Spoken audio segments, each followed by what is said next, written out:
And next we have Dylan in Knoxville, Tennessee. Extremely unusual. Hello, Dylan? Hi. Extremely unusual. Dylan, are you on? Hello? You're on the air, bud. That's an interesting thing to walk into. Okay. Are you there? I guess he's not. Wait. Are you there? Dylan?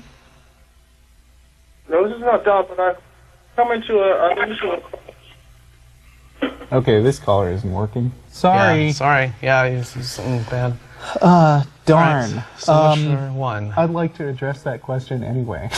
Oh, if that was... The question on the screening thing was, can you prove that Jesus is not real? Mm-hmm.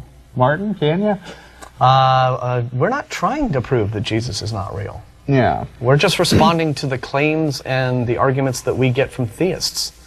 In terms of if you want to ask, do we think there was a historical Jesus? My answer is, there probably was, to some degree, an actual historical figure who might have inspired the gospel character. But whatever scant and minuscule evidence we have, does any of it go to prove any of the supernatural claims about that character that are made in the Gospels? No, we have nothing like that at all. So, yeah, may have been a real guy, but was he a divine being who became a zombie and did all? No. My answer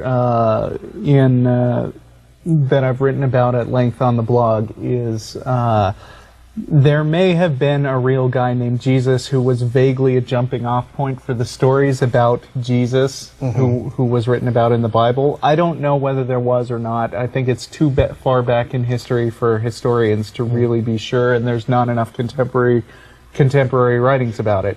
But if there was a Jesus, I think he's as much the Jesus of the Bible as Larry David's friend Kramer was the real Kramer from Seinfeld.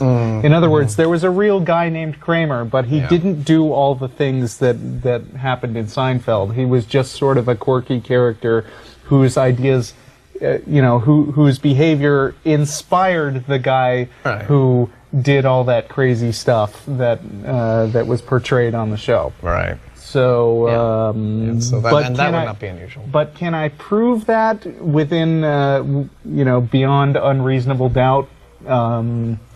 I mean, no, except to say that I don't think that any evidence indicates that somebody can curse a fig tree and make it die and turn, and feed people with one loaf and fish. And when you get right down to it, whether or not Jesus existed, I think, is not quite so relevant to us and to atheists in America as the fact that Christianity definitely does exist. And so we have to deal with that in our day-to-day lives. So, that's more relevant.